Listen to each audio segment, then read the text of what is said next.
जय हिंद दोस्तों, कैसे हैं आप सभी लोग। मैं हूं आप सभी लोगों का दोस्त संचित। और दोस्तों, आज की इस वीडियो में हम लोग बात करने वाले हैं किस तरीके से एक्सपायरी पे आज ऑप्शन बायर्स का खून चूसा गया है।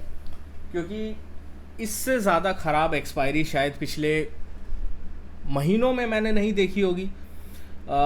बिल्कुल साइडवेज 40 से 50 पॉइंट की रेंज में आपका बेंचमार्क इंडेक्स रहे और इस तरीके की एक्सपायरी में जो है, अगर आप ऑप्शन बाइंग करने की सोचोगे तो डेफिनेटली आपको दिक्कत होगी और हो सकती है, और आज बहुत सारे लोगों को हुई होगी।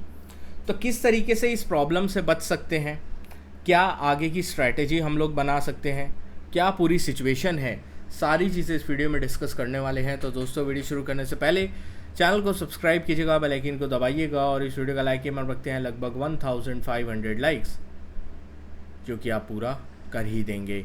तो चलिए, अब ज़्यादा टाइम वेस्ट ना करते हुए वीडियो को शुरू करते हैं।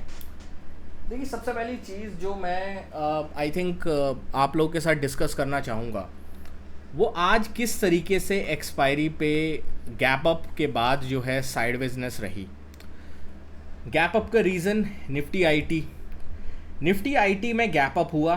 क्यों? क्योंकि इन्फोसिस जो है वो 2022 के बाद शेयर बायबैक कर रहा है, उसकी वजह से इन्फी लगभग 5% ऊपर। ठीक है, बाकी आईटी शेयर्स में भी इसका जोश आ गया। तो इस वजह से निफ्टी तो ऊपर था, बट ऊपर जा भी नहीं पा रहा था। क्यों? क्योंकि बैंक्स में जान नहीं थी। अब बैंक्स 54, 300, 350 को तोड़ने को तैयार नहीं है, तो बैंक निफ्टी ऊपर नहीं जाने दे रहा ना। बैंक निफ्टी 54,050 को तोड़ने को तैयार है, क्योंकि आईटी नहीं जाने दे रहा।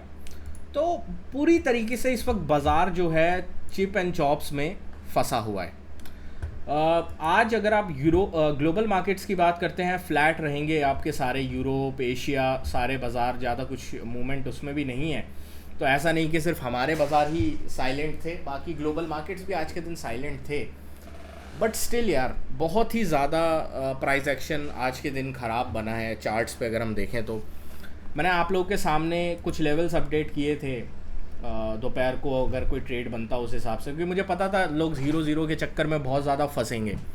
तो मैंने आपको अपडेट किया था कि अगर 820 के नीचे जाता है तो दिक्कत होगी लॉन्ग्स को, और 890 के ऊपर जाता है तो शॉर्ट्स को दिक्कत होगी। दोनों की डेडलाइन मैंने सेट कर दी थी। डेडलाइन के बाहर अगर निकलता तो हमें कुछ अच्छा मूव मिल सकता था। ये मैंने मैसेज आपको डाला था लगभग 2 बजे के आसपास।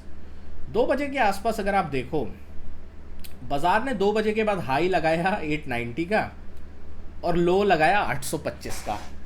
तो एग्जैक्टली हमारी रेंज की दोनों साइड बाज़ार ने टेस्ट कर दी, बट रेंज तोड़ने के लिए बाज़ार तैयार नहीं था। ऊपर की साइड भी अटेम्प्ट किया, अगली कैंडल में बहुत शार्प डाउन मूव आया, वो भी अटेम्प्ट हुआ, और फिर अगली कैंडल में वापस वो भी रिवर्स हो गया। तो क्या बोल सकते हैं अब इस तरीके के बाज़ार में आप क्या कर सकते हो? कुछ नहीं। यही है कि इसीलिए मैं बोलता हूँ, या इसीलिए मैं आप लोगों को समझाने की कोशिश करता हूँ कि जब भी आप ऑप्शन बाइंग करो, कभी भी अपना पूरा कैपिटल मत लगाओ। कैपिटल का कुछ परसेंटेज अपना पर ट्रेड वाइज जो है वो होना चाहिए। अगर कैपिटल का पूरा आप लगा दोगे और इस तरीके के दिन अगर आप फंस गए, मतलब, तो उसमें आपका पूरा पैसा जो है वो साफ़ हो सकता है। क्योंकि मार्केट आज इतना ब्रूटल था, तो ये चीज़ थोड़ी मार्केट की कड़वी सच्चाइयाँ हैं जिसे आपको समझना चाहिए, देखना चाहिए, और उसके बाद ही इसके ऊपर कोई एक्शन लेना चाहिए। अब आगे किस तरीके से हम लोग प्ले आउट कर सकते हैं? देखिए, आज यूएस का जॉब्स ग्रोथ डेटा आने वाला है एनुअली। ठीक है, अब एनुअली जॉब्स ग्रोथ डेटा क्या होता है? ये जो होता है, ये डेटा होता है जहाँ पे पिछले 1 साल में कितनी जॉब्स जो लगी हुई दिखाई गई हैं जॉब्स डेटा में, वो लगी थी नहीं लगी थी, उसका एक लेखा जोखा हमारे सामने आता है। ठीक है, तो इस बार एक्सपेक्टेशन है कि लगभग 8 लाख के आसपास जॉब्स जो है वो माइनस होंगी इस एवरेज सर्वे से।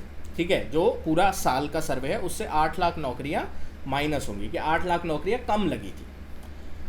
दिक्कत कब आएगी बाज़ारों को, ग्लोबल मार्केट्स को, और उसके बाद हमारे बाज़ारों को भी, जब यूएस का जो जॉब्स रिवाइज डेटा है ये 1.2 मिलियन से ऊपर आता है। मान लीजिए हम लोग एक्सपेक्ट कर रहे हैं कि 8 लाख जॉब्स जो है वो नहीं लगेंगी, यूएस के इकोनॉमी में माइनस में है। उसकी जगह आ जाता है 1.2 मिलियन या 1.3 मिलियन जॉब्स जो है वो माइनस में गई।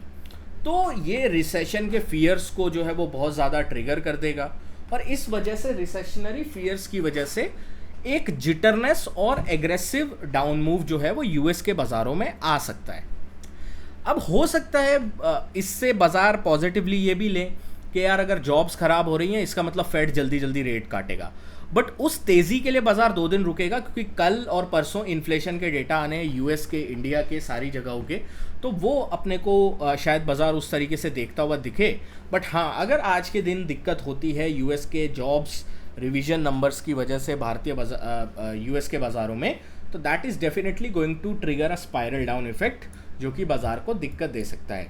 बाकी जैसे आज हमने लेवल्स डिस्कस किए, इसी तरीके के लेवल्स आपको चाहिए, न्यूज़ वगैरह चाहिए, आप हमारा ऑफिशियल टेलीग्राम ग्रुप ज्वाइन कर सकते हैं, डिस्क्रिप्शन में लिंक आपको मिल जाएगा।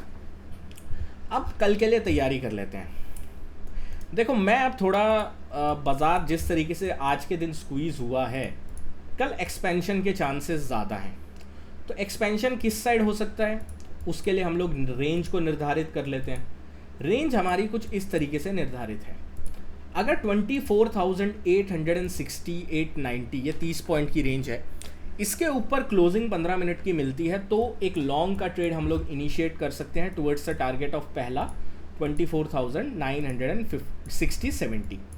ऑन द डाउन साइड में अगर 24,780-770 का लेवल जो है वो डाउन साइड में ब्रीच होता है, तो हम लोगों को एक डाउन साइड का बहुत प्यारा ट्रेड मिलेगा, और आज से बहुत ज़्यादा ही प्यारा ट्रेड मिलेगा, जो आपको 24,630 की तरफ एक बार लेके आ सकता है। तो इस चीज़ का हम लोग डेफिनेटली वॉच आउट करके चलेंगे। बैंक्स की बात कर लेते हैं। अगेन बैंक्स फंसे हुए हैं रेंज में, 54,300-350 ऑन द अपसाइड में, 54,050-60 ऑन द डाउन साइड में।